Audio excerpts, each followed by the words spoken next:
अस्सलामुअलैकुम dear reader and listeners और the novels library में आपका ढेर सारा वेलकम।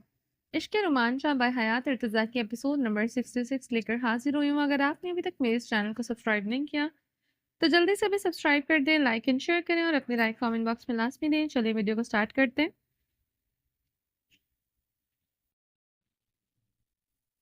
मीरा अपने नरमी से मुस्कुराते हुए कहा, मुझे लगता है कि आपको आपसे ज़्यादा प्यार करती हूँ।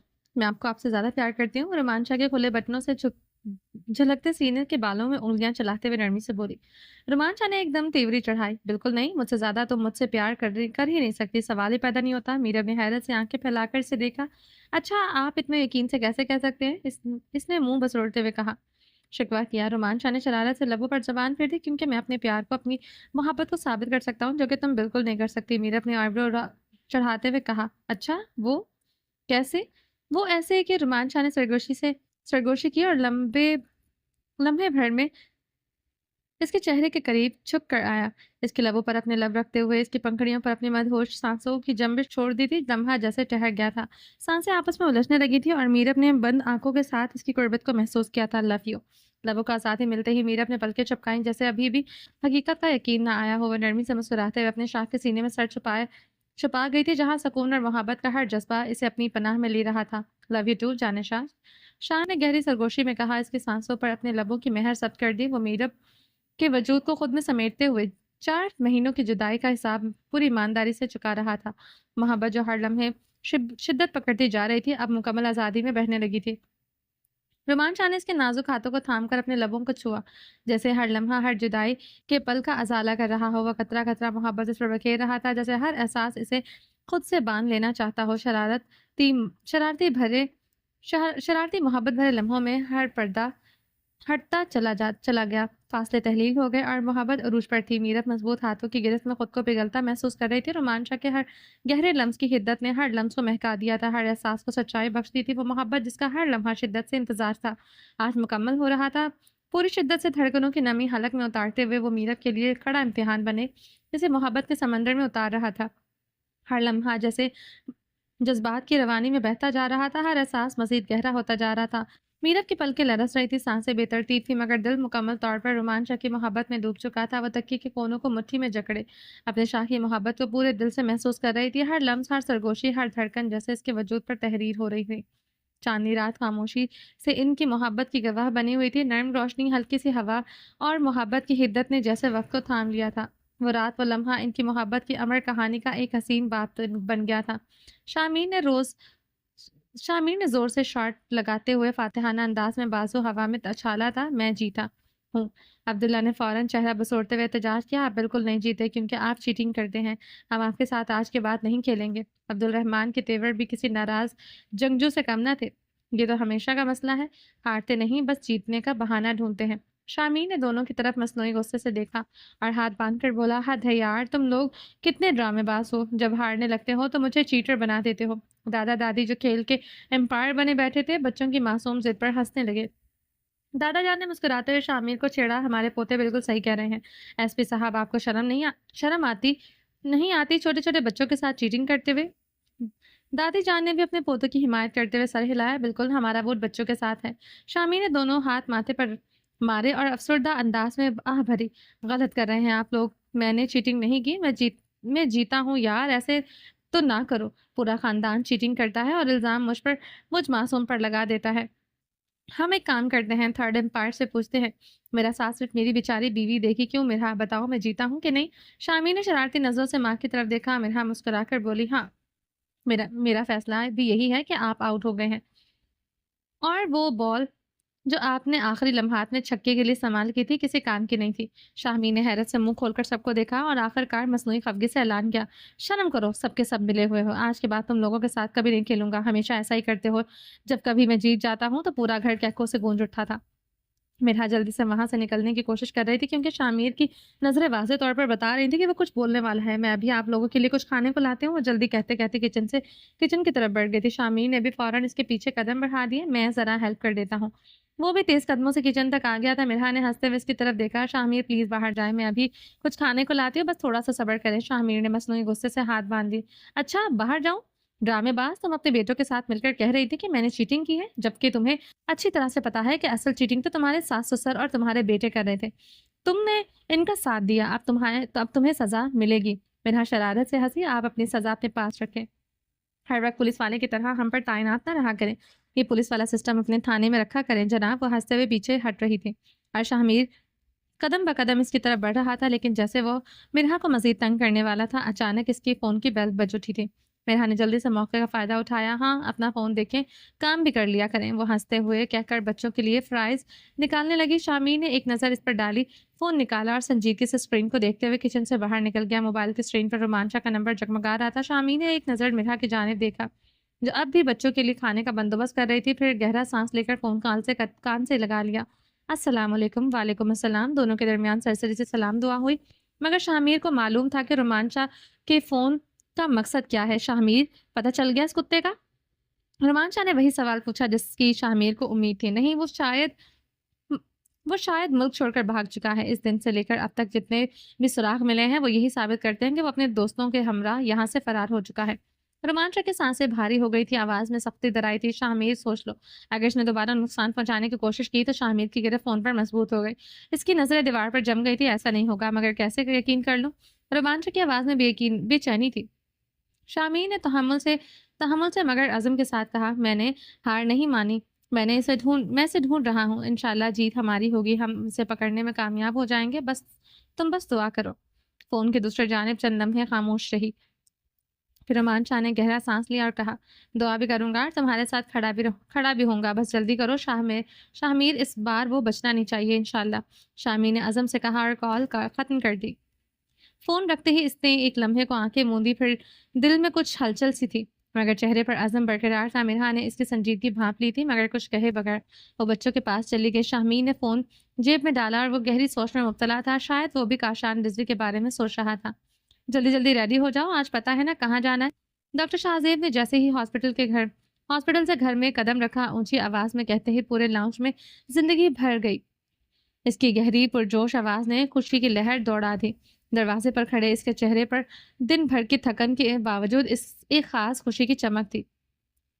शाहजेब की आवाज़ सुनते ही मलाला और मायरा, जो पहले ही तैयार हो चुकी थी, बाबा की आवाज़ सुनते ही खुशी से चिल्लाते हुए इसकी तरफ भागी। मायरा और मलाला डार्क ब्लू कलर की फ्रॉक पहने तैयार होकर नन्ही परियां लग रही थी। हमें पता है बाबा, आज आयत की बर्थडे है और हम बिल्कुल तैयार हैं, मायरा ने जोश से कहा, जबकि मलाला ने भी हंसते हुए सर हिलाया। डॉक्टर शाहजेब ने एक नज़र अपनी छोटी गुड़िया पर डाली, जो कि डार्क ब्लू कलर के फ्रॉक में शहजादियों से कम नहीं लग रही थी। शाहजेब ने प्यार से झुककर ज़मीन पर बैठते हुए दोनों को बाहों में भर लिया। ओ माई गॉड, ओ माई प्रिंसेस, कितनी ब्यूटीफुल लग रही हैं आप दोनों। इनकी आवाज़ में मोहब्बत की नरमी और बात की शफ़क़त शामिल थी। मामा, हमसे भी ज़्यादा प्रिटी लग रही हैं, मायरा ने बड़ी राज़दारी से अपने बाबा को बताया। डॉक्टर शाहजेब के चेहरे पर हुमा का नाम सुनते ही मोहब्बत और शरारत के गहरे रंग नमूदार होने लगे थे। डॉक्टर शाहजेब साहब तो हर वक्त मूड में ही रहते थे, कभी भी मूड बनाने की इससे ज़रूरत पेश नहीं आती थी, और हुमा की नाक में दम करना इसका सबसे फेवरेट मुश्किल था। अच्छा, कहाँ है तुम लोगों की मामा? इसकी आंखों में शरारत की एक खास चमक उभरी। वो रूम में है, अपने बालों को कर्ली कर रही हैं। मलाला की उंगली से कमरे की तरफ इशारा किया। ओके, तुम लोग ड्राइवर अंकल को जाकर कहो कि वो गाड़ी निकाले। बस 10 मिनट में तुम्हारी मामा के साथ तैयार होकर आता हूँ। शाहजेब अपनी शहजादियों को लालच देकर खुद दिमाग में खुराफाती आइडिया लिए रूम की जाने बढ़ चुका था। डॉक्टर शाहजेब ने जैसे ही रूम का दरवाज़ा खोला, सामने का मंजर देखकर पल भर को वहीं ठहर गया। इसकी प्यारी सी डॉक्टर साहिबा, जो आज छुट्टी पर थी, आईने के सामने खड़ी अपने बालों को वाकई कर्ल कर रही थी। घने रेशमी बाल इसकी कमर पर बिखरे हुए थे, जिन पर रोशनी की हल्की सी चमक पड़ रही थी। इसने बिल्कुल अपनी बेटियों के साथ मैचिंग डार्क ब्लू कलर की ड्रेस पहन रखा था, मगर ये कोई पाँव को छूती हुई फ्रॉक नहीं थी, बल्कि एक खूबसूरत सा प्लाजो के ऊपर नॉर्मल सा कुर्ता था। इसके साथ सिल्वर कलर की नफीस सी ज्वेलरी इसके हुस्न को मजीद निखार रही थी। डॉक्टर शाहजेब की नज़रें जैसे आईने में इस पर जम गई थी। एक पल के लिए वो स्टिल हो गया। हुमा ने इसकी नज़रों का असर महसूस किया। वो शरारत से पलटी और मुस्कुराते हुए बोली, डॉक्टर साहब स्टिल मत हो जाएं, आगे आइए। शाहजेब ने एक गहरी सांस ली और मुस्कुराकर बोला, तुम तैयार होकर डॉक्टर के दिल के तारों को छेड़ देती हो। फिर डॉक्टर बेचारा या तो स्टिल हो सकता है या फिर वो शरारत से एक एक कदम बढ़ाता हुआ इसके करीब गया। हुमा ने आंखें घुमाते हुए हाथ में पकड़े स्ट्रेटनर को आगे कर दिया। शाहजेब, अगर कोई भी गैर ज़रूरी हरकत की तो इसी गर्म चिमटे से हाथ चला दूंगी। डॉक्टर शाहजेब का जोरदार कहकर रूम में गूंज उठा था। वो हंसते हुए पीछे हटा। डॉक्टर, शर्म करो, तुम डॉक्टर हो, तुम्हारा काम लोगों की ज़िंदगी लोगों को ज़िंदगी देना है, ज़िंदगी छीनना नहीं, ज़ख्मों पर मरहम लगाना है, हाथ जलाना नहीं। हुमा ने चेहरा मोड़कर आईने में अपनी लिपस्टिक पर एक आखिरी नज़र डाली और फ़ौरन अपने लबों पर हाथ रखकर खबरदार करने वाले अंदाज में बोली, जो भी है, मगर खबरदार अगर आज आपने मेरी लिपस्टिक की तरफ गंदी नज़र भी डाली तो। मैंने बहुत मेहनत से 3 शेड्स मिलाकर लगाई हैं। शाहज़ेब प्लीज़। शाहज़ेब की आंखों में मज़ीद शरारत उभरी। वो एक कदम और करीब हुआ और तुम्हें पता है ना, तुम्हारी लिपस्टिक का बेड़ा गर्क करना मेरा फ़ेवरेट काम है। हुमा ने जल्दी से स्ट्रेटनर साइड पर रखा और पीछे हटने की कोशिश की, मगर शाहज़ेब एक लम्हा भी ज़ाया किए बगैर इसे बाहों में जकड़ लिया। हुमा ने बेबसी से इसकी तरफ देखा था। शाहज़ेब प्लीज़, मेरी मीरब का 4 से 5 बार फ़ोन आ चुका है। अभी आपने तैयार होना है, टाइम लगेगा। प्लीज़ मेरी लिपस्टिक ख़राब मत करें। वो तो रो देने वाली शक्ल बनाए खड़ी थी, मगर डॉक्टर शाहज़ेब, जिसके दोनों हाथ इसकी कमर में बंधे थे, इसे छोड़ने के मूड में नहीं था। इसकी नज़रें शरारत और मोहब्बत से लबरेज थी। जो सीधा उसके लबों पर जमी हुई थी, वो दिलकश मुस्कुराहट के साथ बोला, कोई बात नहीं, जब तक मैं तैयार हो जाऊंगा तुम तब तक अपनी लिपस्टिक ठीक कर लेना। हुमा ने बेबसी से लब खींच लिए, मगर शाहजेब कहाँ सुधरने वाला था। इसने एक पल भी ज़ाहिर किए बगैर अपनी शरारत शुरू कर दी। हुमा के तड़पते घबराते हाथ इसकी गिरफ्त में कैद थे और अगले ही लम्हे वो इसकी लिपस्टिक का कुछ हिस्सा अपने होठों से खा चुका था, कुछ मुकम्मल तौर पर बर्बाद कर चुका था। हुमा की आंखों में हमेशा की तरह बेबसी के आंसू आ गए थे। इसने खुद को छुड़वाने की कोशिश की, मगर इसी कश्मकश में इसके नरम होठों पर हल्का सा कट भी लग गया था। हुमा ने तकलीफ से आंखें मूंद ली, जबकि शाहजेब के चेहरे पर शरारत की जगह परेशानी ने ले ली थी। वो फौरन इसके चेहरे के करीब हुआ। ओह, ये क्या कर दिया मैंने? हुमा ने नाराजगी से रुख मोड़ दिया। अब खुश? खराब कर दी ना मेरी लिपस्टिक, और साथ में होंठ भी। शाहजेब ने मुस्कुराकर इसकी थोड़ी को छुआ। मेरी जान, तुम्हें पता होना चाहिए कि मैं कभी सुधरने वाला नहीं। फिर शरारत से बोला, और तुम्हारी लिपस्टिक का बेड़ा गर्क करना तो मेरी जिंदगी का मिशन है। हुमा ने चिढ़कर गुस्से से कहा। शाहजेब ने मोहब्बत भरे अंदाज में जवाब दिया, मुझे आपकी इस आदत से नफरत है। हुमा ने चिढ़कर गुस्से से कहा, और मुझे तुम्हारे इस गुस्से से मोहब्बत है। शाहजेब ने मोहब्बत भरे अंदाज में जवाब दिया। चलो अब रोना धोना बंद करो और जल्दी से लिपस्टिक दोबारा ठीक कर लो। शाहजेब ने इसके रोते हुए चेहरे को हाथों में थामकर नरमी से चूमते हुए कहा। हुमा ने गुस्से से रुख मोड़ा, मगर इसकी आंखों में नमी अब भी मौजूद थी। अब की बार मैं तुम्हें नहीं बख्शने वाली, वो बड़बड़ाई। शाहजेब ने मुस्कुराकर इसे छेड़ना चाहा, इसकी बार अब मगर इस बार हुमा वाकई संजीदा थी। एक झटके से आगे बढ़ी और पूरी शिद्दत से इसकी गर्दन में दांत गाड़ दिए। हुमा, क्या कर रही हो? शाहजेब की चीख निकलने वाली थी, मगर उसने जल्दी से मुंह पर हाथ रख लिया। आंखें हैरत से फैल चुकी थी। जितनी शिद्दत से हुमा ने इसकी गर्दन पर निशान बनाया था, वो सच में दर्द कर रहा था। मेरी पागल डॉक्टर, वहां पर कोई देख लेगा तो मैं क्या जवाब दूंगा? छोड़ दो यार। अब देना सबको सफाइयां, हमेशा मेरे साथ जाती करते हैं। आज मैंने जो किया बिल्कुल ठीक किया है। अब पता चलेगा कि किसी को तंग करने का नतीजा क्या होता है। हुमा ने फातिहाना अंदाज में कहा और पीछे हट गई। शाहजेब आईने में अपनी गर्दन पर बने सुर्ख निशान को देखकर अजीब से मुंह बना रहा था। ये क्या कर दिया पागल डॉक्टर? अब बर्थडे पार्टी में सब कमीनों के सामने मेरा मजाक बनेगा? ये आपका मसला है। हम लापरवाही से बोली हुमा लापरवाही से बोली, आप खुद भी मरहम लगाएं, खुद ही तैयार हो जाएं। वो तेजी से बाहर निकली, मगर जाते जाते अपने लिपस्टिक और टिश्यू उठाना नहीं बोली थी। अच्छा सुनो, जो करना था वो तुमने कर लिया, अब कम अज कम मेरी तैयारी में तो मदद कर दो। शाहज़ेब ने बेचारा सा मुँह बनाकर कहा, बिल्कुल नहीं, जो खुद तैयार हो जाइए। मैं किसी और आईने में जाकर अपनी लिपस्टिक ठीक कर लूँगी। आप पर भरोसा करना फ़ज़ूल है। कोई गारंटी नहीं कि दोबारा ठीक करने पर भी मेरी लिपस्टिक हिफाज़त में रहेगी या नहीं। हुमा गुस्से से कहकर बाहर निकल गई। शाहज़ेब ने सर चटक कर आईने में खुद को देखा। आज तो मेरी मासूम जंगली डॉक्टर जंगली बिल्ली बनी हुई है। वो अपने निशान को सहलाते हुए मुस्कुराया, फिर सामने पड़ा हुआ ड्रेसिंग टेबल से कंसीलर उठाया और निशान छुपाने की कोशिश की, मगर निशान इतना गहरा था कि कुछ फर्क नहीं पड़ा। अब क्या करूं? वो बड़बड़ाया। अचानक इसकी नज़र अलमारी में पड़ी हुई एक चुनरी पर नजर पड़ी, जो कि इसके ब्लू कुर्ते और शलवार के साथ मैच भी हो रही थी। हंसी दबाते हुए बोला, चुनरी गले में डाल लूंगा, मगर यार क्या बर्थडे में चुनरी ओवर नहीं लगेगी? वो खुद से पूछ रहा था। कमीनों के सामने जलील होने से अच्छा है चुनरी पहनकर जलील हो जाऊं। वो खुद को तसल्ली देते हुए तैयार होने लगा। तैयार होकर खुद को मिरर में निहारते हुए चंद लम्हे सोचने के बाद इसने वाकई चुनरी निकाली और गर्दन में डाल ली, मगर निशान अब भी नजर आ रहा था। बल आखिर एक साइड से चुनरी को दूसरे कंधे पर उछालते हुए वो निशान छुपाने में कामयाब हो गया और मजे से तैयार होकर बाहर आया। हुमा और बच्चे पहले ही गाड़ी में बैठ चुके थे। छोटी गुड़िया को लेकर हुमा इसके साथ खेल रही थी, जबकि मलाला और मायरा अभी भी इसके साथ बैठी थी। जैसे ही शाहजेब गाड़ी में बैठने लगा, हुमा ने इसकी तरफ देखा और नजरें तेज कर ली। अब तो ये टेढ़े मुंह मत बनाओ, अच्छा खासा बदला ले चुकी हो जंगली डॉक्टर।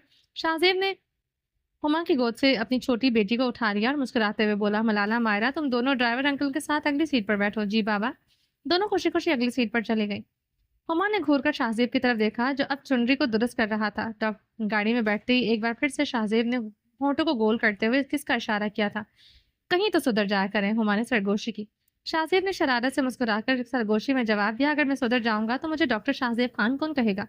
वो हुमा की तरफ झुका। ओ माय ब्यूटीफुल वाइफ, शक्ल सीधी करो वरना रिंकल पड़ जाएंगी। हुमा ने दांत पीसकर, मगर गाड़ी में मलाला और मायरा का शोर इतना था कि किसी को इनकी गुफ्तगू नहीं सुनाई दे रही थी। सारे रास्ते डॉक्टर शाहजेब के जोक्स और नजरों ने हमेशा की तरह हुमा के नाक में दम किए रखा था। खामोशी से सीरियस होकर सफर करना डॉक्टर शाहजेब को इंतहाई नापसंद था, मगर जो कुछ भी था डॉक्टर शाहजेब के साथ जिंदगी जीने का हुमा को मजा आता था। हर लम्हे को पूरे दिल से जीने वाला शख्स डॉक्टर शाहजेब खान ऐसा शौहर कभी बीवी को उदास और गमगीन नहीं होने देता था। शिफा जो अभी अभी आसिम की फरमाइश पर हंस रही थी, इसकी जिद देखकर उलझ गई। मुझे नहीं पता, मैंने कहा है ना कि मुझे तुम तैयार करो तो बस करो। आसिम शाह ने बच्चों की तरह दोनों हाथ सीने पर बांध लिए, जैसे जिद पूरी ना होने पर नाराज होने वाला कुछ छोटा बच्चा हो। वो वैसे भी तुम इतनी प्यारी लग रही हो, अगर मुझ पर भी थोड़ी सी मेहनत कर दोगी तो शायद मैं भी अच्छा लगूंगा, वो मसनूई खफगी से बोला। शिफा ने मुस्कुराकर उसके गालों को छुआ। आप पहले ही बहुत प्यारे हैं, आपको किसने कह दिया कि आपको और अच्छा लगने की जरूरत है। मेरी नजरों से देखिए, मेरे आसिम तो सबसे खूबसूरत है। आसिम को जैसे मौका ही चाहिए था और शिफा को एक झटके में मजबूत बांसों में उठा चुका था। शिफा हल्का सा चीखी, मगर इसकी हंसी भी एक साथ छूट गई थी। मक्खन लगा रही हो? खुद को एक बार आईने में तो देखो, कितनी प्यारी लग रही है, और तुम्हें लगता है कि तुम्हारे मक्खन लगाने से मैं खुश हो जाऊंगा? शिफा को गोल गोल घुमाते हुए वो बोल रहा था। शिफा इसके गले में बाजू डाले हुए गिरने के डर से आंखें बंद की हुई थी। वो वाकई बहुत हसीन लग रही थी। इसने आज खुद पर खास मेहनत की थी। ब्लैक और मस्टर्ड टच वाली लंबी फ्रॉक, हाथों में बारीक सी कांच की चूड़ियां और नफीस ज्वेलरी जिसके हुस्न को मजीद नुमाया कर रही थी। आसिम की नजरें इस पर मजीद जमकर रह गई थी, जैसे कोई नायाब खजाना पा लिया हो। आसिम प्लीज मुझे नीचे उतारे, मैं गिर जाऊंगी, शिफा ने परेशानी से कहा। आसिम ने मुस्कुराते हुए मजीद मजबूती से थामा। बेफिक्र रहो आसिम शाह की जान, मैं तुम्हें गिरने नहीं दूंगा। हम लेट हो जाएंगे, शिफा ने जल्दी मचाई। तो फिर तुम हार मान लो और मुझे तैयार करो, आसिम ने शरारत से कहा। शिफा ने बेबसी से हंसते हुए कहा, ठीक है, जमीन पर तो खड़ा करें, हवाओं में कैसे लटकते हुए आपको तैयार कर दूं, मतलब कि तुम हार मान चुकी हो। आसिम ने चमकती हुई आंखों से पूछा, जी जी हार मान ली है। आसिम ने सर हिला दिया। आसिम ने इसे आहिस्ता से जमीन पर खड़ा कर दिया। वो फौरन सहारा दिया ताकि वो चकरा कर न गिर जाए। तभी शिफा की नजर बेड पर सोए हुए अजान पर पड़ी, जो मुकम्मल तैयार होकर मजे से नींद में मजे लूट रहा था। इसने मुस्कुराते हुए अजान की तरफ इशारा किया। आप में और अजान में जरा फर्क नहीं है। आसिम ने भी अपने नन्हे बेटे को देखा और हंसते हुए कहा, ठीक है, अगर मुझ में और अजान में फर्क नहीं है तो फिर मुझे जल्दी से तैयार कर दो, आज तो तुम मुझे खुद तैयार करोगे। वो हंसते हुए करीब आया और अपनी कमीज के बटन खोलने लगा। इस तरह मत देखें, अगर आपके दिमाग में कुछ चल रहा है तो फौरन रोक लीजिए, शिफा ने आसिम की नज़रों को भांपने की सख्ती से कहा था। हम पहले ही लेट हो चुके हैं, हुमा भाभी का फ़ोन आया था कि वो लोग घर से निकल चुके हैं और हम अभी तक तैयार नहीं हुए। आसिम ने हंसते हुए कंधे उचकाए। डरपोक लड़की, सोचने पर तो पहरे नहीं लगाए जा सकते। मैं कुछ नहीं कहूँगा, बस जल्दी से तैयार ही करो। वो शिफा के सामने मज़े से बैठ गया था, जैसे किसी बच्चे को तैयार किया जा रहा हो। शिफा बेबसी से मुस्कुराई और नरमी से आसिम को बनियान और कुर्ता पहनाया। वो वाकई बच्चों की तरह अपनी बीवी के हाथों से तैयार होने में लुत्फानंदोज हो रहा था। परफ्यूम लगाते हुए शिफा ने महसूस किया कि आसिम की नज़रें मुसलसल इस पर जमी हुई हैं, जिससे वो थोड़ा सा कंफ्यूज हो गई। मगर आसिम ने सिर्फ मुस्कुराते हुए अपने बाल दुरुस्त किया और शिफा की मदद से जल्दी से पूरी तरह तैयार हो गया। तैयार होते ही आसिम ने मोहब्बत से शिफा के माथे पर बोसा दिया। थैंक यू माय लव, मैं अजान को उठाता हूँ, तुम जल्दी से अपना बैग पकड़ो और निकलो। और हाँ, गिफ्ट लेना मत भूलना जो हमने आयात के लिए लिया था। आसिम ने जल्दी से हिदायत दी। वो मैं पहले ही गाड़ी में रखवा चुकी हूँ, शिफा ने बैग कंधे पर डाला और मुस्कुराते हुए कहा, ठीक है। आज आयत की बर्थडे पर जाने के लिए सभी जोड़े बेहद बेचैन और खुश थे। तैयारियां मुकम्मल थी, अब बस महफिल में शिरकत बाकी थी। और रोमान शाह के घर के फंक्शन में हमेशा ही बेहद जबरदस्त होते थे। कई कई दिन फंक्शन की बातें हर घर में चलती रहती थी। कमरे में हल्की सी हलचल थी। मेहरमा जिद पकड़े खड़ी थी कि जबकि माही इसे प्यार से संभालने की कोशिश करती। मेहरमा, मुतहशम और दादा को जाकर देखो, वो रेडी हो गए हैं, माही ने नरमी से कहा। मेहरमा ने मुंह बसोरा, मामा मुझे नहीं पता, मेरी पहले फ्रेंचियां बनाए। माही ने गहरा सांस लिया। फिर से अपनी फरमाइश। मेहरमा, मैंने तुम्हें सबसे पहले तैयार किया था कि तुम मुझे तंग ना करो। मेरे सर में दर्द है, अगर तुम जिद करोगी तो मैं फिर बाबा, मुतहशम और दादा ही बर्थडे पार्टी में जाएंगे, मैं नहीं जाऊंगी। मेहरमा फौरन घूमकर माही को देखने लगी। नो मामा, ये क्या बात हुई, मैं आपको तंग थोड़ी कर रही हूँ, बस मुझे फ्रेंच छुट्टियां करनी है। माही ने नरमी से अपनी बेटी के गाल थपकते हुए कहा। मेहरमा, तुम्हारी इतनी खूबसूरत फ्रॉक के साथ फ्रेंच चुटिया अच्छी नहीं लगेगी, खुले बाल ज्यादा प्यारे लग रहे हैं। मेहरमा कुछ देर सोचती रही, फिर आस्ता से सर हिलाया। माही मुस्कुरा दी और मेहरमा ने शरीर से हंसी हंसते हुए माही के गले में बाहें डाल दी। लव यू माए मामा, मेरी मामा वर्ल्ड की बेस्ट मामा है। मेहरमा ने चमकती हुई आंखों में माही को गले से लगाया। माही मुस्कुराकर उसका माथा चूमते हुए बोली, थैंक यू माय बच्चा, अब जाओ जाकर दादो और मुतहशम भाई को देखो जाके, वो तैयार है। दादो ने कहा था कि वो मुतहशम भाई को खुद तैयार करेंगे। मेहरमा खुशी खुशी उछली। ओके मामा, मैं जाकर देखती हूँ। माही ने नरमी से समझाया, तुम लोग जाकर दादो के पास बैठ जाना, मैं और बाबा कुछ देर में आ रहे हैं, फिर हम आयत के घर के लिए निकलेंगे। मेहरमा अचानक रुकी। मामा, मैं आयत के लिए अलग से गिफ्ट लेकर जाऊंगी, आप मुझे रास्ते से लेकर देंगी ना? माही ने प्यार भरी नजरों से देखा। जी मेरा बच्चा, तुम लोग चलो, बाबा रेडी हो लें, इसके बाद हम रास्ते में सबके लिए अलग अलग गिफ्ट लेंगे, हर कोई अपना गिफ्ट आयत को देगा, ओके? मेहरमा खुशी से मुस्कुराई। ओके मामा। माही ने साड़ी का पल्लू बड़ी नफासत से कंधे पर सेट किया। मस्टर्ड कलर की साड़ी में वो बेहद दिलकश लग रही थी। अहमद, जो अभी भी टॉवल से अपने गीले बालों को रगड़ता हुआ बाहर आया था, जैसे ही नजर इस पर पड़ी वो एक पल के लिए साकत रह गया। हल्की सी मुस्कुराहट लबों पर आई, आंखों में शरारत उभरी और वो लापरवाही से टॉवल कुर्सी पर फेंकते हुए इसके करीब आया। अगर इतना खूबसूरत तैयार होने का इरादा था तो बता देती, मैं रोमांच से माजरत कर लेता। मशूक लहजे में बोला। नजरें आईने और इसके एक अक्स पर जमी थी। माही ने नागवारी से इसे घूरा, मगर अहमद को इसकी नजरों में छुपी शरारत महसूस हो चुकी थी। वो आहिस्ते से इसकी पुश्त पर आ खड़ा हुआ, नरमी से इसकी कमर में बाजू बांध लिया और इसकी गर्दन से बालों को एक तरफ हटाने लगा। इतनी खूबसूरती पर तो नजर भी लग सकती है, चलो चेहरा छुपा लेते हैं, वो सरगोशी में कहता जानबूझकर इसके बालों से खेलने लगा। माही ने पल भर को आंखें बंद कर ली, फिर फौरन खुद को संभाला। अहमद, ये क्या कर रहे हैं? मुझे तैयार होने दे प्लीज। वो खुद को छुड़ाने की कोशिश करने लगी, मगर अहमद के लबों पर खेलती मुस्कुराहट मजीद गहरी हो गई थी। बहुत खूबसूरत लग रही हो। अहमद ने इसके कानों में झूलते झुमकों को उंगली से छुआ और मिरर में इसके अक्स पर नजर डालकर मुस्कुराया। माही ने आईने में इसकी शरारती नजरों को देखा और हंसते हुए बोली, थैंक यू सो मच, आप भी बहुत खूबसूरत लगेंगे। अगर वक्त पर तैयार हो गए तो? अहमद ने शरारत से भवें उठाई। होना पड़ेगा, अगर वक्त पर तैयार ना हुआ तो रोमान शाह से जूते पड़ेंगे। इसने कौन सा लिहाज करना है कि महफिल में दोस्तों की इज्जत का ख्याल रखा जाए? रोमान शाह का नाम आते ही अहमद की आंखों में चमक दर आई थी। वह हंसते हुए जल्दी से कुर्ते के बटन खोलकर तैयार होने लगा। माही ने हल्की से मुस्कुराहट के साथ ब्लश अपने गालों पर लगाया। शुक्र है कि मीरा और रोमान भाई की जिंदगी में खुशियां लौट आई। कितना कुछ इन दोनों ने फेस किया है, मगर मजाल है जो इनकी मोहब्बत में जरा सी भी फर्क आया। अहमद ने सर हिलाया। हाँ यार, इन दोनों की मोहब्बत एक मिसाल है। अगर मोहब्बत सच्ची हो तो हर तूफान से टकरा जाती है। माही अचानक संजीदा हो गई। अच्छा अहमद, मीरब को गर्दन पर चोट लगने वाली बात मेरी मेरी समझ से नहीं आई। अगर एक्सीडेंट हुआ था तो गाड़ी वगैरह को नुकसान क्यों नहीं पहुंचा?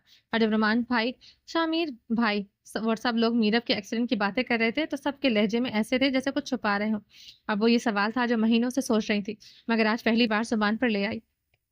अहमद ने कुर्ते के बटन बंद करते हुए सरसरी सी नजर माही पर डाली। ऐसा कुछ नहीं है, वो लोग हमसे झूठ क्यों बोलेंगे और क्यों छुपाएंगे? और वैसे भी इतनी ताक झांक करना अच्छी आदत नहीं है। अगर वो कह रहे हैं कि एक्सीडेंट हुआ है तो एक्सीडेंट ही हुआ होगा, इसमें इतनी हैरत की क्या बात है? हाँ, हो सकता है कि मैं कुछ ज्यादा सोच रही हूँ। माही को लगा कि शायद सच में वो कुछ जरूरत से ज्यादा सोच रही है, जबकि हकीकत तो मुख्तलिफ थी। अहमद ने फौरन बात बदल दी, क्योंकि वो जानता था कि माही की ये जुस्तजू किसी और सिमत ही निकल सकती है। अहमद हकीकत से वाकिफ था, मगर यही तो इनकी दोस्ती थी कि इन्होंने अपनी बीवियों तक से सच छुपाने को बेहतर समझा था। इनका मानना था कि ये रोमांच आगे जाती जिंदगी का मामला है और बीवियों को इसमें शामिल करना जरूरी नहीं। ऐसे दोस्त आज के दौर में खुदा का अनमोल तोहफा साबित होते हैं। डॉक्टर शाहजेब खान, अहमद अलवी और आसम शाह तीनों सच जानते थे, मगर तीनों की बीवियों को नहीं मालूम था कि मीरब के साथ जो हुआ वो एक आम हादसा नहीं था, बल्कि एक साजिश थी। ऐसे दोस्तों की मिसालें बहुत कम मिलती हैं जो अपने यारों की सच्चाई अपनी बीवियों से भी शेयर करना जरूरी ना समझे। मीर जी। शामी ने मोबाइल रखते हुए सर उठाया। प्लीज मेरे बाल स्ट्रेट कर दीजिए प्लीज। मिरहा ने मासूमियत से इल्तिजा की। जो हुक्म जनाब, वो मुस्कुराकर बोला, मगर अगले ही लम्हे मिरहा ने उंगली उठाकर वार्न किया, मगर सिर्फ बाल स्ट्रेट करने हैं, ठरकी बाबा नहीं बनना। शामी ने शरारत से भवें चढ़ाई। इसकी कोई गारंटी नहीं है, अब तुम्हारे बाल स्ट्रेट करूंगा, तुम्हारी हेल्प करूंगा तो मुझे भी तो तुमसे कुछ तवक्कुआत होंगी ना। मिरहा ने फौरन बाल समेटते हुए कहा, कोई तवक्को नहीं रखनी, आप बिल्कुल रेडी हैं और मैं रेडी होने वाली हूँ। प्लीज मुझे तैयार होने दें, मैं आयत की फुप्पो हूँ और आप आयत के मामू हैं। हमें सबसे पहले पहुंचना है, अगर देर हो गई तो आपकी लाडली बहन नाराज हो जाएगी और मेरा नहीं ख्याल कि आप वो नाराजगी अफोर्ड कर सकते हैं। शामी ने गहरी नजर इस पर डाली। ये धमकी है या वार्निंग, जैसे चाहें ले लें। मिरहा ने शरारती मुस्कुराहट के साथ कहा, मगर आपको पता है ना नाराज होकर वो क्या कहती हैं? मीर भाई, मुझे आपसे ये उम्मीद नहीं थी। शामीर ने मिरहा के सामने मीरा की नकल उतारी तो वो दोनों जोरदार कहका लगाकर हंस पड़े। शामीर हंसते हुए मिरहा को कुर्सी पर बिठाकर इसके बाल स्ट्रेट कर रहा था, जबकि दूसरी जानिब बेड पर तैयार होकर लेटी हुई नस्मा ने अचानक रोना शुरू कर दिया था। ये क्या हुआ मेरी गुड़िया को? शामी ने मिरहा के बालों पर ब्रश करते चिल्लाते हुए नस्मा की तरफ देखा। मिरहा ने शीशा देखते हुए आंखें घुमाई। ये बस मेरी तवज्जो चाह रही है। आह! नस्मा ने रोते हुए तेजी आने लगी। मिरहा ने आईने में खुद को देखा, फिर बेबसी से शामिर को देखा। आपके बच्चे मेरे मेकअप और तैयार होने के दुश्मन हैं। कभी मुझे टाइम से तैयार नहीं होने देते, खफगी से कहते हुए इसने होंठ बाहर निकाले। शामी ने मुस्कुराते हुए इसके बालों में उंगलियां फेरी। मेरी जान को जितना टाइम चाहिए ले सकती है, मगर शक्ल सीधी करो वरना मेकअप अच्छा नहीं होगा। वो तैयार वो प्यार से कहता हुआ नस्मा की जाने बढ़ा। मिरहा ने छत से रुख मोड़ा। मगर मेरे बाल स्ट्रेट कौन करेगा? शामी ने नस्मा को बाहों में लेते हुए मुस्कुराती नजरों से उसे देखते हुए कहा, मैं करूंगा मेरी जान। तुम बस जल्दी से बाकी सब कुछ कर लो। मैं नस्मा को थोड़ा-सा कूल डाउन करके फ़ौरन तुम्हारे बाल स्ट्रेट कर दूँगा। मिरहा ने हल्की सी मुस्कुराहट दबाई। चलें ठीक है, मगर जल्दी। तुम्हारी हर ज़िद पूरी करना मेरा फ़र्ज़ है। शामीन मलिक की मोहब्बत में के लिए वारिस हो तुम। शामीन ने मुस्कुराते हुए कहा और नस्मा को नरमी से बहलाने लगा। बहुत कम लोग समझते हैं कि मोहब्बत बरतरी नहीं, बराबरी चाहती है।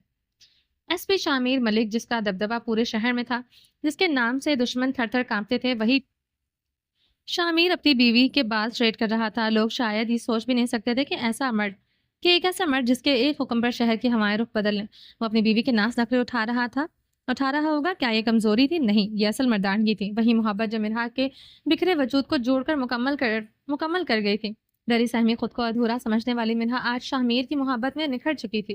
वो जो कभी खुद को बेवकत समझती थी, आज आंखों में आंखें डालकर बात करने का हौसला रखती थी। शाहमीर ने कभी इसके माजी की जंजीरों से इसे बांधने की कोशिश नहीं की थी। कभी इसके किरदार पर उठे सवालों को इसके मुंह पर नहीं मारा, बल्कि इसने मिरहा के वजूद पर लगी हर गर्द, हर धब्बे को अपनी मोहब्बत से मिटा दिया। असल मर्द वो नहीं जो बीवी पर हुक्म चलाए, बल्कि वो है जो बीवी को अपने साथ बराबरी में खड़ा करे। शामी ने अपनी मोहब्बत को सच्चे दिल से निभाया। वो मर्द नहीं जो मोहब्बत का एहसान जताए, जब अपनी बीवी को गलतियों पर इससे बार बार शर्मिंदा करे। वही वही मर्द असल है जो अपनी बीवी को इतनी इज्जत दे कि खुद वो अपनी गलतियों को महसूस करे, बगैर किसी शर्मिंदगी के, बगैर किसी जिबर के बगैर। यही था शामिर मलिक। वादे के मुताबिक वो चांद सी बेटी को खिलौनों के लालच देकर सुलाने आया, और यही बात और मिरहा के आईने के सामने मोहब्बत से इसके बाल संवारने लगा। और यही वो मिसाल थी जिसे वो सालों याद रखा जाएगा। बाबा, आप मेरा हेयर स्टाइल बिल्कुल नहीं बना रहे। मुझे इस तरह के स्टाइल पसंद नहीं है। रायम ने नखरे से नुमान शाह के हाथ से ब्रश लिया और खुद ही अपने बाल सेट करने लगा। मीनब जो आयत को तैयार कर रही थी, हेयर पिन लगाते हुए हंस पड़ी। तुम्हारे नखरे ज्यादा नहीं है उल्लू दुपट्टे? रहमान शाह ने चौथी बार इसका हेयर स्टाइल ठीक किया। मगर नवाबजादे का मजाल है जो पसंद आ जाए। शाह, खबरदार जे मेरे पुत्र ने उल्लू दा पट्ठा किया। ਹੁਣ ਉਹਦੀ ਮਾਂ ਨੂੰ ਵੀ ਪੰਜਾਬੀ ਆਉਂਦੀ ਹੈ। ਹੁਣ ਪੰਜਾਬੀ ਵਿੱਚ ਮੇਰੇ पुत्र ਨੂੰ डांटने की जरूरत नहीं। मीरब ने फौरन पंजाबी में टोक दिया। शाह ने हैरत से एक आईब्रो उठाया। अगे नहीं सी मां, हुन ते चढ़ गया आसमान। रुमान शाह ने मसनूई खफगी दिखाई, जबकि राइम अपनी माँ की पुष्ट पर पनाही पाकर मजीद शेर हो गया था। बाबा, आप बेफिक्र रहें, मैं हमेशा आपकी साइड पर रहूंगा। आयत ने अपनी मामा की तरफ घूमकर देखा और बाप की हिमायत का ऐलान किया। देखो, कुछ सीखो अपनी बहन से, कितनी प्यारी है मेरी बेटी, मेरी साइड लेती है। और एक तुम हो। रुमान शाह ने मसनूई घूरी दिखाई, जबकि राइम चिढ़ते हुए बोला, मेरी मामा भी मुझसे बहुत प्यार करती हैं, और वैसे भी बाबा, आपको थोड़ा फैशन सीखना चाहिए। Hair style out of fashion है।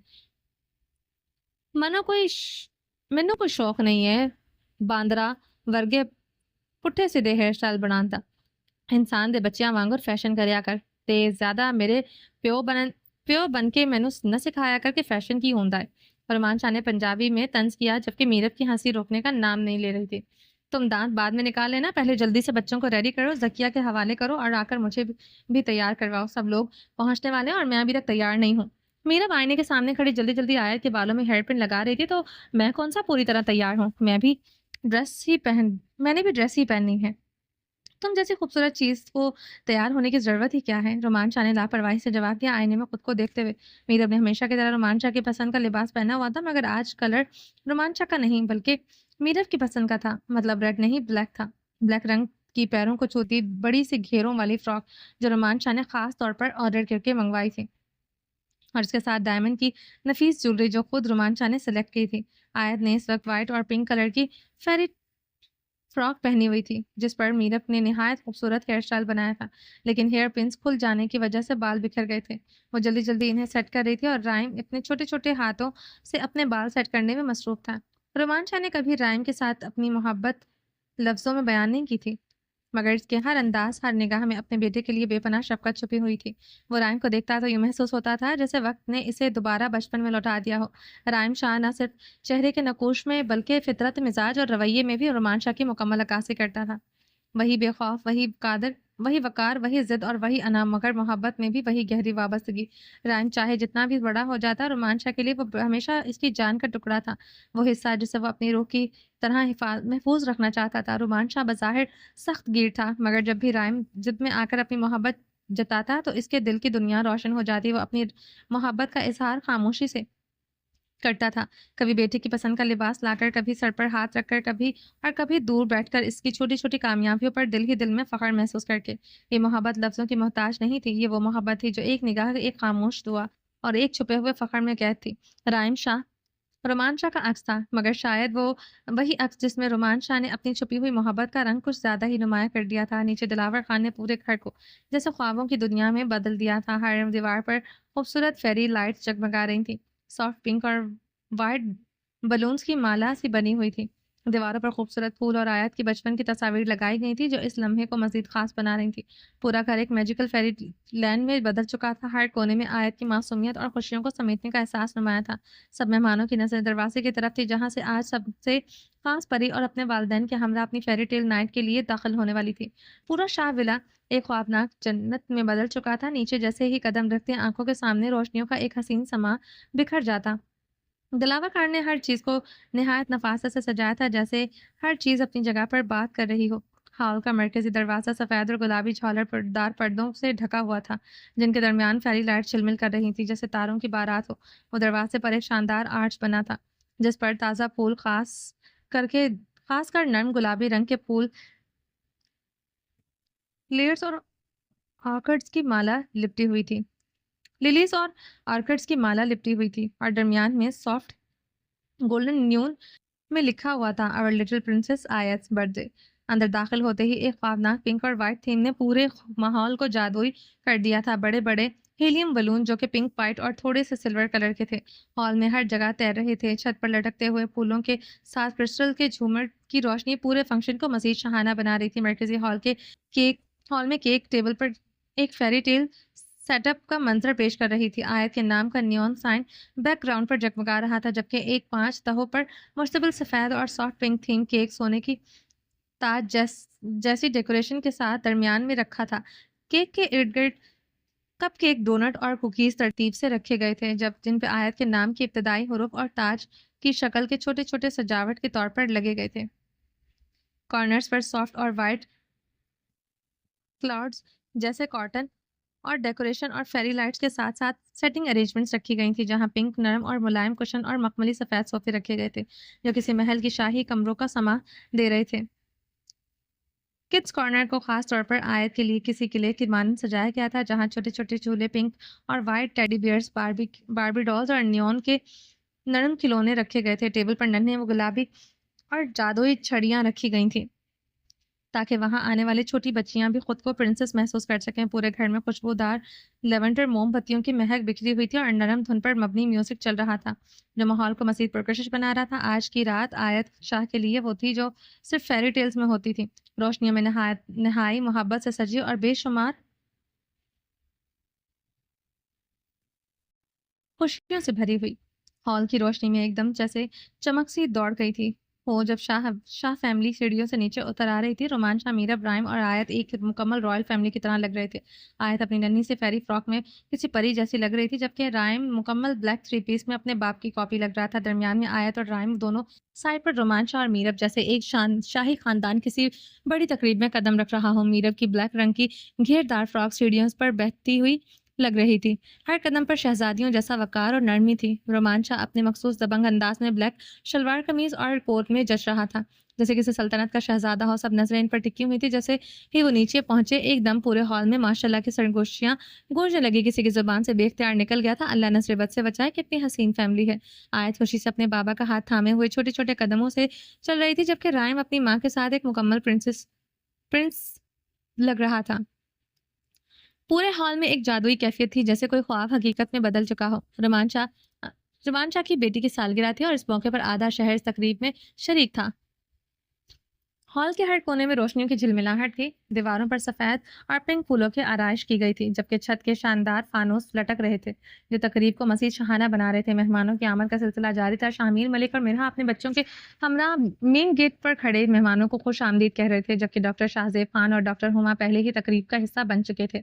अहमद अलवी और माही आसिम शाह और शिफा भी मौजूद थे। सबकी नज़रें इस वक्त शाह फैमिली पर थी, जो सीढ़ियों से नीचे आ रही थी। निशा भी दरक के साथ पहुंच चुकी थी। रोमान शाह के ऑफिस का पूरा स्टाफ बर्थडे में इनवाइट किया गया था।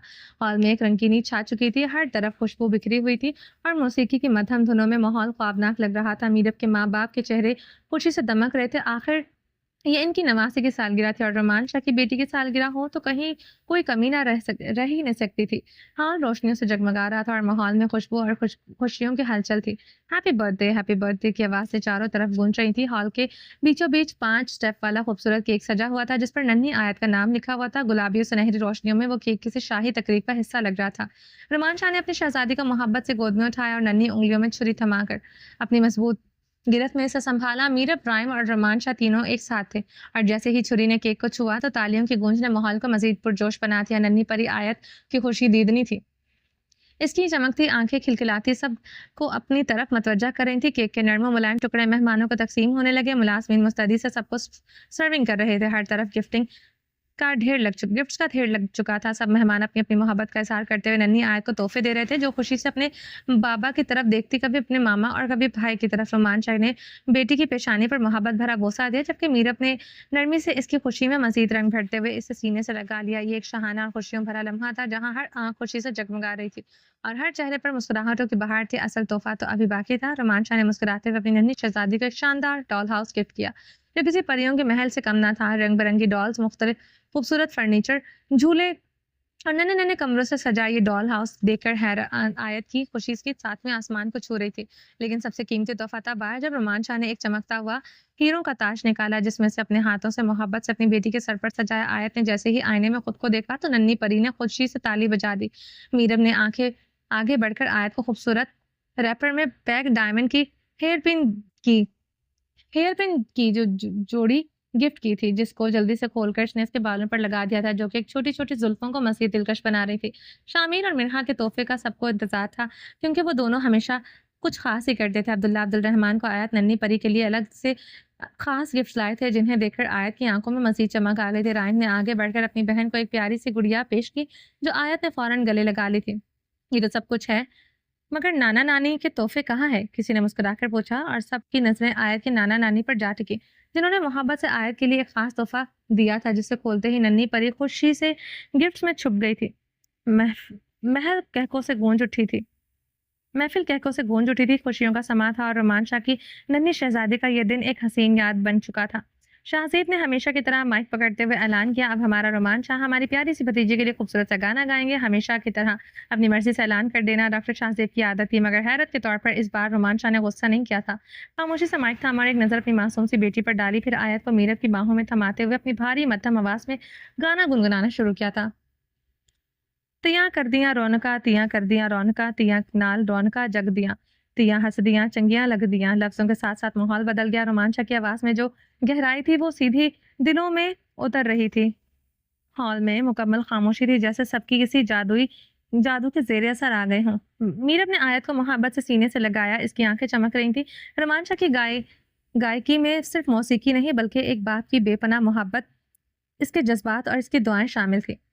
संजीदा रोमांचा के लब जब भी गाने के लिए खुलते तो हमेशा ही शहजादा बेहद हसीन लगता। महफिल में चार लगे हुए थे, चार चांद लगे हुए थे। पार्टी लेट नाइट तक चलती रही थी। रोमांचा के दोस्तों ने महफिल में रंग जमा कर रखे थे। रात काफी देर से ढल चुकी थी। आयत की बर्थडे की थकन जैसे हर चीज पर हावी थी। मीरत ने मुश्किल से बच्चों को इनके कमरों में पहुंचाया, चेंज करवाया, सुलाया और वापस आई तो रोमांचा को स्टडी रूम में ईशा की नमाज पढ़ते पाया। नींद से बोझल आंखों के साथ जल्दी से चेंज किया और आकर बेड पर लेट गए। नींद की कि सुबह उठकर कज़ा नमाज अदा कर लेगी नियत की कि सुबह उठकर कज़ा नमाज अदा कर लेगी, मगर जैसे ही रोमान शाह ने सलाम फेरा वो फौरन रूम में आ गया। जाने शाह, इसकी मध्यम आवाज में नींद की एक छलक वाज़ेह थी। उठ जाओ, नमाज पढ़े बगैर नहीं सो सकती। शाह, मुझे बहुत नींद आ रही है, मुश्किल से बोली। जितनी भी नींद आ रही है उठकर नमाज पढ़नी ही पड़ेगी। मेरा बच्चा, नमाज में कोई लाद नहीं चलेगा। रोमान शाह ने इसके करीब आया, मोहब्बत से इसके माथे पर बोसा दिया, से नरमी से उठाने लगा। शाह, प्लीज सोने दें, मैं सुबह उठकर पढ़ लूंगी। वो जानती थी कि रोमांचा कभी नमाज में कोताही बर्दाश्त नहीं करता, मगर नींद इस पर हावी थी। जानिशा, तुम जानती हो मैं जन्नत में अकेला जाकर क्या करूंगा? मुझे तुम मेरे साथ चाहिए। इसने नरमी से मीरा को अपने बाजुओं में उठा लिया। और नींद में बोझल थी, मगर शाह की मोहब्बत के सामने बस मुस्कुराती। रोमांचा ने से खुद वजू करवाया, फिर नरमी से उसका चेहरा खुश किया, नमाज की चादर पहनाई और हाथ पकड़कर साथ ले आया। चलो मेरा बच्चा, अब तो नमाज पढ़नी चाहिए। मीरब ने मुस्कुराकर रोमांचा के हाथ को चूमा और मध्यम आवाज में बोली, थैंक यू, हमेशा मेरे लिए मेरे ही रहिएगा। अल्लाह अल्लाह अकबर कहकर नमाज शुरू कर दी, जबकि रोमांचा मोहब्बत भरी नजरों से इसे देखकर मुस्कुरा दिया और खुद भी नमाज में खड़ा हो गया। कितनी खूबसूरत थी इनकी जोड़ी, जो मोहब्बत और इबादत के रंग में रंगी हुई थी। दोनों ने नमाज पढ़ी। रोमांचा दुआ के लिए हाथ उठाए हुए था और मीरब ने अपनी नाजुक सी हथेलियां रोमांचा के हाथ में रख दी और सर रोमांचा के कंधे से टिका दिया। ये क्या कर रही है मेरी जान? रोमांचा ने प्यार से पूछा। आपकी दुआओं को चुराकर अपने हाथों की लकीरों में डाल रही हूँ, मासूम बच्चे की तरह इसने कहा तो रोमांचा के लब मुस्कुराती है। तो मेरी जान, दुआएं चुराने की क्या जरूरत है? मेरी सारी दुआएं तो तुम्हारे लिए होती हैं, मैं हर दुआ में तुमसे शामिल हूँ, तो फिर इस चीज को क्यों चुरा रही है मेरी जान? लो, मैं खुद ही दे देता हूँ। रोमांचा ने बड़े प्यार से इसकी हथेलियों को फैलाकर अपने हाथों को इसमें उंडेल दिया। ये लो, सारी दुआएं तुम्हारी हुई। खुश? रोमांचा ने मुस्कुराते हुए कहा। मीर अपने रोमांचा के कंधे पर सर टिकाकर मुस्कुराते हुए कहा, बस आपकी हर चीज मेरी है। आप आप भी मेरे हैं, आपकी दुआएं भी मेरी। जी ठीक है, और कुछ? अब नमाज पढ़ ली है तो चलें रूम में। रोमांचा ने मुस्कुराते हुए कहा तो मीर अपने नरमी से सर हिला दिया। दोनों जाए नमाज को अपनी जगह पर रखते हुए स्टडी रूम का दरवाजा बंद करके अपने रूम में आ गए थे। रोमांचा बेड पर आकर लेट गया और मीर अपने मॉइस्चराइजर उठाया और अपने हाथों पर लगाया। हमेशा की तरह रोमांचा के हाथों पर भी नरमी से मॉइस्चराइजर लगाने लगी। वो आलती पालती मारकर रोमांचा के करीब बैठ चुकी थी। ये इनका हसीन मामूल था, जो कि मोहब्बत की खुशबू से महकता जा रहा था। कमरे में मध्यम सी रोशनी रह गई थी। रोमांचा ने हमेशा की तरह अपना बाजू फैला दिया। मतलब वाजह था कि मीरब को अब इसकी आगोश में जगह बनानी थी।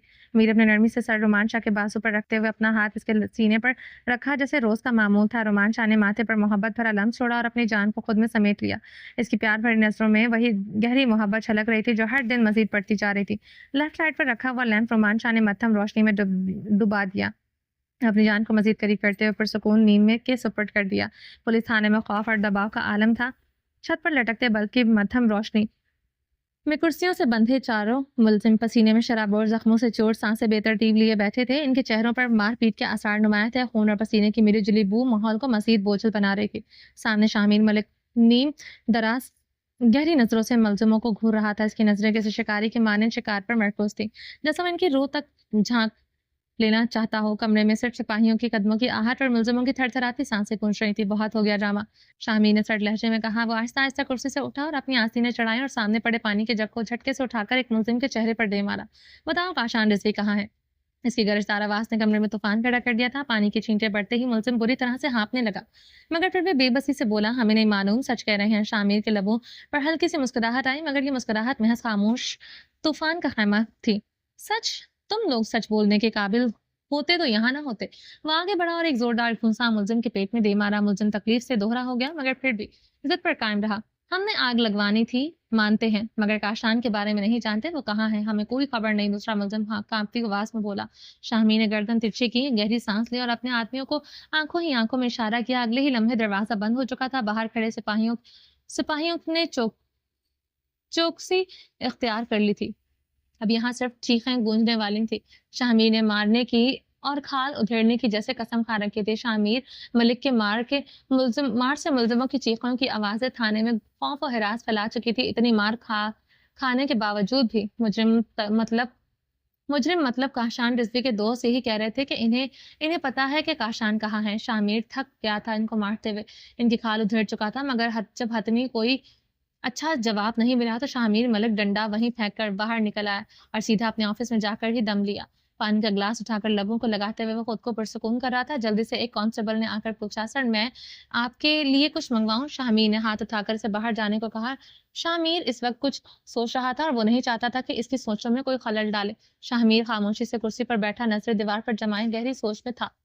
वो सोच रहा था कि वो मॉल वाले हादसे को पूरे 6 माह हो गए थे, मगर काशान रिजवी का कोई निशान नहीं मिला था। इसे जमीन खा गई, आसमान निकल गया। वो दिमाग पे सोचते हुए जोर से मुक्का सामने लकड़ी के टेबल पर मारते हुए जिद हो रहा था। इन 6 महीनों में शामीर मलिक ने एड़ी चोटी का जोर लगा दिया था। कोई कसर नहीं छोड़ी थी जहां से इसने काशान को न ढूंढा हो, मगर अपनी सारी ताकत लगाने के बावजूद भी शामीर सिर्फ इसके दोस्तों और इसके मॉल में आग लगने के वाले मुलविस लोगों को ही पकड़ सका था। काशान रिजवी का कोई अता पता नहीं था। शामीर को अब खुद पर गुस्सा आने लगा था, क्योंकि वो काशान काशान रिजवी तक नहीं पहुंच पा रहा था। काशान रिजवी को सजा देना जरूरी था, क्योंकि काशान रिजवी के खुला घूमने पर वो कभी भी अपने प्यारों की हिफाजत को यकीनी नहीं बना सकता था। गहरी सोच सोचते हुए अचानक शाहमीर को कुछ याद आया, जैसे वो किसी नतीजे पर पहुंच गया हो, और लबों पर हल्की सी मुस्कुराहट सी बिखर गई थी। शाह प्लीज चले जाए ना। मीरा अपने शाह के बालों में उंगलियां फंसाकर नरमी से फेरते हुए उसे जगा रही थी।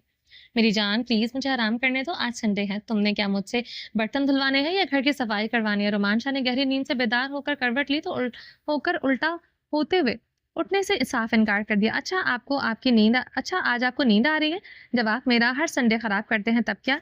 मीरा अपने नरमी से कहते हुए शरारत से इसके चेहरे पर हाथ फेरा। हंसते हुए भूखे शेर को खुद ही जगा चुकी थी। रोमान शाह ने करवट लेते ही एक झटके से इसे अपने ऊपर खींचा और कंबल के अंदर कैद कर लिया। मुझे तो आज भी कोई एतराज नहीं है, मैं तो आज भी तुम्हारा संडे तुम्हारे बकौल खराब कर सकता हूँ। रोमान शाह के लबों पर शरारत बिखरी थी, आंखों में शौकी नाच रही थी। मैंने आपको उठने को कहा है और आप तो मुझे भी सुलाने पर तुले हैं। उठ जाइए, संडे का मतलब ये नहीं कि आप सारा दिन सोते रहेंगे। और नरमी से अपने शाह को लात दिखाते हुए कह रही थी। इसके लबों से खेलते हुए शरारत से उंगलियां फेर रही थी। रोमान शाह के लबों पर रक्स करती इसकी नाजुक उंगलियां जैसे रोमान शाह की धड़कनों की रफ्तार बढ़ा रही थी। वो एक पल को ठहरा, मीरब को देखते हुए धीरे से मुस्कुराया। फिर इसकी शर्ट का पूरा लुत्फ ले रहा था। सुबह सुबह हंसना मना है? वो लाड से बोली। अच्छा जी, क्यों मना है? रोमान शाह ने इसकी नर्म उंगलियों को लबों से चूमते हुए मीठे लहजे में पूछा। क्योंकि जब आप हंसते हैं तो आपकी ये वाले डिंपल गहरे हो जाते हैं। मीरब ने नरमी से इसके गालों को छुआ फिर मुस्कुराकर बोली, और फिर आप मुझे बहुत प्यारे लगते हैं, और जब आप प्यारे लगते हैं तो मेरी नजर आपको लग जाती है, और जब आपको नजर लगती है तो फिर आपकी तबीयत खराब हो जाती है, और मैं बिल्कुल नहीं चाहती कि मेरे प्यारे शाह की तबीयत खराब हो। मेरे रोमान शाह ने शरारत से आंखें नीम बंद कर की और मुस्कुराते हुए बोला, तो मतलब मेरी हंसी पर पाबंदी? जी, हंसने पर पाबंदी है। सुबह सुबह आप नहीं हंस सकते, मीरब ने नरमी से कहकर कहा, मगर लहजे में जिद थी। चलो ठीक है, हंस नहीं सकता मगर अपनी जान का हंसता हुआ चेहरा तो देख सकता हूँ। नजरें इसके चमकते चेहरे पर जमाई। रोमान शाह ने शरारत से पूछा। मीरब ने हल्की सी मुस्कुराहट के साथ सर हिलाया। जी, चेहरा देख सकते हैं, और अब प्लीज उठ जाइए, हमने आपके लिए अपने हाथों से नाश्ता बनाया, मतलब बनाने लगी हूँ, तो जल्दी से उठे। रोमान शाह ने एक लंबी सांस भरी जैसे हार मान रहा हो, और फिर मुस्कुराकर आहिस्ता से बोला, तुम्हारे हाथ का नाश्ता, ये तो वाकई उठने की सबसे बड़ी वजह है। चलो ठीक है, उठ जाता हूँ, मगर उठने से पहले मेरी मॉर्निंग किस दे दो, और आज मैं खुद नहीं लूंगा, नहीं तुम्हें देनी पड़ेगी। रोमान शाह ने जैसे सुबह सुबह फैसला सुनाया। खूबसूरत आंखों में शरारत की चमक वासे थी। जी नहीं, अगर चाहिए तो खुद ले लीजिए, मैं नहीं दूंगी। वो शर्माते हुए रुख मोड़ने लगी थी कि रोमान शाह ने एक लम्हे में करवट ली और इसे तकिए पर टिकाते हुए इसे खुद से ऊपर झुक गया। भागने वाली आदत तुम्हारी जाती नहीं है मेरी ड्रामा क्वीन, वो धीरे से बोला, उसकी शर्मीली नजरों को कैद करते हुए, जबकि मीरब का दिल हमेशा की तरह रोमान शाह की कुर्बत में तेजी से धड़कने लगा था। अपने दिल की धड़कनों को जरा समझाओ, जो मेरे जरा सा करीब होने पर तूफान बर्पा कर देती है। रोमान शाह ने नरमी से सरगोशी की इसकी धड़कनों की बेतरतीबी पर हल्का सा मुस्कुराते हुए, इन्हें बताओ कि अब हमारी शादी को कई साल गुजर चुके हैं, और मैं तुम्हारे 2 बच्चों का बाप हूँ। वो मोहब्बत भरी शरारत से बोला, जबकि इसकी उंगलियां नरमी से मीरब के हसीन चेहरे पर चलती हुई इसके गालों को छू रही थी, जैसे इसकी कैफियत को महसूस कर रही हूँ। मीरब ने की पलकें झुकने लगी, मगर इसके लबों पर हल्की सी मुस्कुराहट उभर आई। दिल की नाफरमान धड़कनों को संभालने की नाकाम कोशिश कर रही थी। धड़कनों को मैं कैसे संभाल सकती हूँ? आपकी नजरों को देखकर मुझे तो अपना आप संभाला नहीं जाता, तो मैं तो अपनी धड़कनों को कैसे समझाऊं? वो बड़े प्यारे अंदाज में कबूल कर रही थी कि रोमांचा को देखकर इसे वाकई अपना आप नहीं संभाला जाता। रोमांचा के लबों पर मुस्कुराहट गहरी हुई, नजरों में खुमारी के रंग और भी नुमाया हो गए। सोकर उठा और शहजादा बिखरी सी हालत में नवाब लग रहा था, जैसे कोई बादशाह अपनी मलका के सामने बेनियासी से बैठा हो, नजर की शिद्दत से सब कुछ जकड़ने को तैयार हो। मैं चाहता भी नहीं हूं कि तुम खुद को संभालो, वो धीरे से बोला, उंगलियों के पूरस से इसके चेहरे को छूते हुए।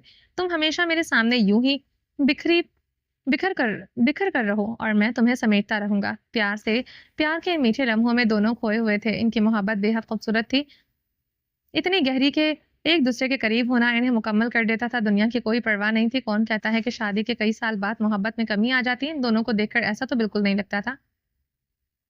हर गुजरते दिन के साथ इनका रिश्ता और मजबूत होता जा रहा था। इनकी मोहब्बत और गहरी होती जा रही थी। वो एक दूसरे को में खोए हुए थे कि अचानक इनका शहजादा दरवाजा खोलकर अंदर आ चुका था। बगैर किसी दस्तक के रोमांचा ने जल्दी से करवट ली और तकिए पर सरकते हुए रुख दूसरी जानिब कर लिया, जैसे वो सो रहा हो, जबकि मीरब को समझ ही नहीं आ रहा था कि वो कैसे रिएक्ट करे। मीरब की हमेशा से आदत थी कि जब वो ज्यादा कंफ्यूज होती थी तो इसे बिल्कुल समझ नहीं आता था कि क्या करना चाहिए, और जब कुछ समझ ना आए तो आंखें बंद करके लेटना ही इसे सबसे महफूज रास्ता लगता था। वो इस बार भी इसने यही किया था, मगर राइम को तो हल्की सी झलक देख चुका था कि इसके मामा बाबा एक दूसरे के बहुत करीब थे। इसके लिए ये मंजर तकलीफदेह था। इसने घूरकर अपने बाबा की जानिब देखा, जैसे नज़रों में से ही इससे सब कुछ ताड़ रहा हो। रोमांचा की एक्टिंग पर इसे ज़रा बराबर भी यकीन नहीं आया था। बाबा आप क्या कर रहे थे? राइम ने हाथ बांधकर सख्त लहजे में पूछा। रोमांचा ने फौरन नींद से जागने की एक्टिंग की और आंखें मलते हुए कहा, हाँ क्या हुआ बेटा? मैं तो सो रहा था। राइम ने मजीद शक भरी नजरों से देखा। बाबा मैं बच्चा हूँ, बेवकूफ़ नहीं हूँ। मैंने सब कुछ देख लिया है। आखिर रोमांचा का बेटा था, इसे बेवकूफ़ बनाना आसान नहीं था। और ऊपर से रोमांचा का नरमाहटों से भरा लहजा और भी शक पैदा कर रहा था।